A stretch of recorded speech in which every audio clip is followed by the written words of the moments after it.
Today we're going to take a look at the top 10 best arm wrestlers of 2023. Now this list doesn't have anything to do with the top 10 official rankings in general. This list is solely about someone's performance in 2023. So they could have been destroyed all throughout 2022, but as long as they did something cool in 2023, they're probably going to make the list. This is going to be much more so about hype rather than any kind of actual empirical data. Disclaimer, this list is going to be mega biased. Starting off with the number 10 spot, we have Lavon Sage.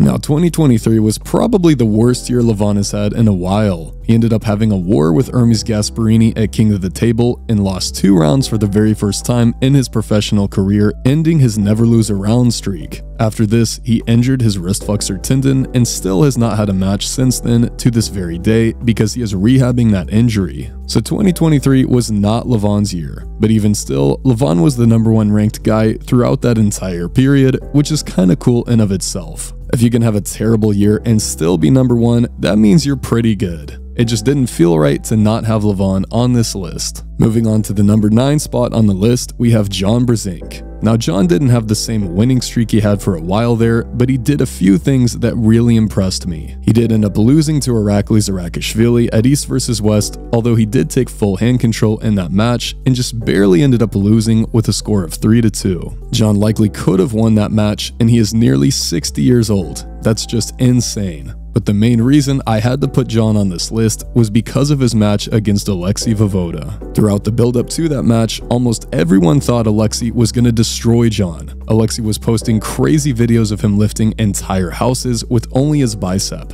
He was heavier, he was taller, he was younger, and he defeated Jon the last time they faced. Pretty much everything was stacked against Jon in this match, but somehow Jon defeated Alexei 6-0, and it just didn't even look close. This was one of the most unexpected revenge stories from my perspective, and that was what made it so much better. I was completely surprised by that win from Jon, and that moment was just so hype that I had to include it. Moving on to number 8 on this list, we have Bacho Saganishvili. Bacho is another guy that didn't have a crazy year in terms of total number of matches, but when he did compete, he totally stole the show. I remember hearing about Bacho on some live stream where Lavon mentioned him, but I didn't know how legit he was until we saw him pull Adam Warzinski. Adam is no joke, and he was way bigger than Bacho. Initially, I thought this was probably a bit too tall of an ask for Bacho's first pro match, but then the first ready go happens. Complete utter domination. And then he did the exact same thing 2 more times. This moment was just so hype and so shocking to me. Bacho's debut absolutely impressed me, and I hope we get to see more of him as soon as possible. Moving on to number 7 of this list, we have Georgie Svetkov. Now he did have an unfortunate loss to Jerry Cataret at the beginning of the year, but after that, we all started realizing that Georgie was one of the best top rollers in the league. We saw him defeat Artem Morozov at East vs West, which was super impressive. People had been talking about Morozov going up against Lavon, and then Georgie shows up out of nowhere and beats him 3-0. Next, we saw Georgie defeat Zaur Paisalayev at East vs West, and he made it look easy. Once again, people wanted to see Zaur go up against Lavon for a while, but Georgie just blasted through him with no trouble. And of course, this is the event where Devon and Georgie's drama really escalated, and we ended up getting to see Devon and Georgie arm wrestle at King of the Table. Devon had been talking about how good Georgie was, but we saw it on full display at King of the Table. Although Georgie never ended up pinning Devon, he pretty much had even hand control or even slightly greater hand control in moments. This match showed us just how insane Georgie's wrist is. I think Georgie performed better against Devon than anyone else in 2023.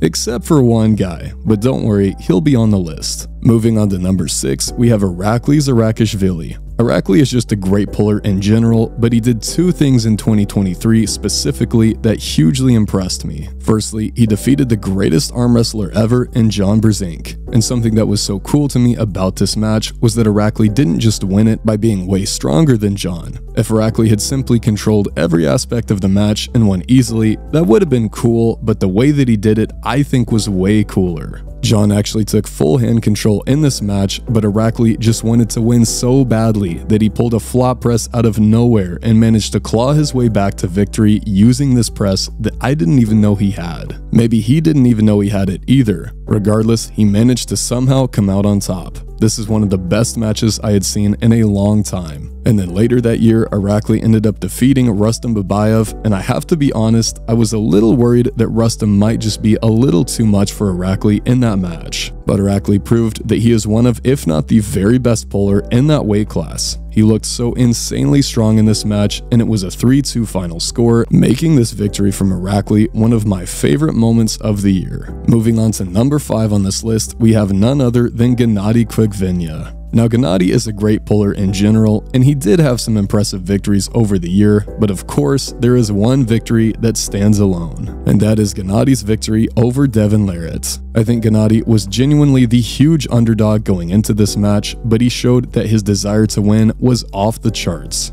Devon was in control for a lot of this match, but in the moments when it truly mattered, Gennady just made things happen. And in the final round, when Gennady gets the press in and gets the win, he just goes completely Super Saiyan and starts screaming at 10,000 decibels while Devon is still tied to him. That moment right there might have been the very most hype moment in the entire year. Moving on to number 4 on this list, we have Jerry Cataret. Now with Jerry's 2023 performance, I'm kinda cheating a little bit. I remember when Jerry went up against Gennady, I thought he was gonna get absolutely run over by a truck. I thought Gennady might break his arm, and when Jerry somehow won that match through the ugliest, craziest street fight of a competition, that was one of the most shocking upsets I had seen in years. But that was in 2022. And in 2023, Jerry had a victory over Georgie Svetkov to keep his #1 East vs West ranking. And that match was cool in and of itself, but I think what really made it way more impressive is that it felt like Jerry shouldn't be there to begin with. He should have lost 3-0 to Gennady and been back on the couch, but somehow he comes out of retirement, beats Gennady, then beats Georgie, both in total wars, and was the #1 guy at East vs West for a long time during 2023. So maybe Jerry shouldn't be this high on the list, but the fact that he was off the couch is what made that performance so good in my mind. Moving on to number 3 on the list, we have Uncle Todd Hutchins. Todd has had a great year in 2023, but the 2 matches that really stood out to me were Todd vs Jon Brzenk and Todd vs Ungerbayev. Going into Todd's match with Jon, I was pretty concerned for Todd that Jon might just have the perfect blueprint to beat him since they were training partners for years. But Todd proved otherwise. He used his patented Todd roll, isolating Jon's bicep and leaving him with no options. Jon beat Todd 6-0 in this match, and this might be the very last time they ever pull. And of course, Todd finished off the year in the best possible way, becoming the #1 arm wrestler in the world at 105 kilos by defeating Kirgali Ungerbayev. Todd once again made this match look pretty easy, winning 3-0. And all of this stuff is even more cool considering that Todd is nearly twice the age of some of the people he's beating up on. Moving on to number 2, we have Hermes Gasparini. And of course, the main thing Hermes did that was so insane in 2023 was getting those stops on Lavon.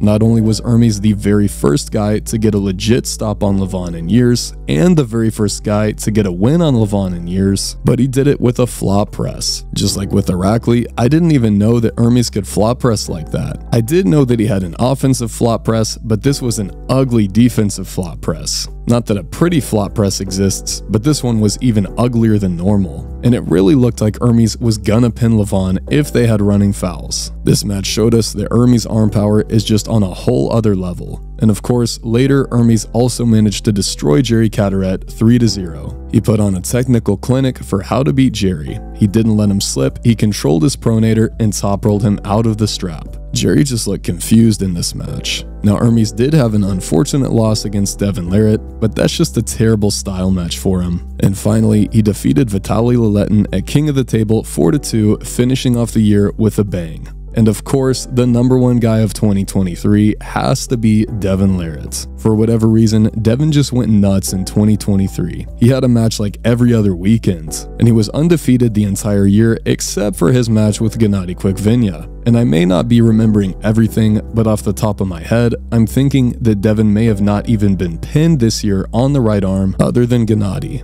He beat Hermes 3-0, he beat Georgie 6-0, he got his revenge on Denis Saplinkov, defeating him 3-0, and although he didn't claim the 115 kilo title in 2022, he defended and held that title throughout 2023. 2023 is one of the best years Devon has had in a very long time, and he's probably at his lifetime peak and seems to be getting even better. And there you have it, my top 10 arm wrestlers of 2023. Let me know in the comments who you thought had the most impressive performance throughout 2023, as I'm sure I forgot some people. Overall, 2023 was a great year for arm wrestling, and I think it's very likely that 2024 will be even better.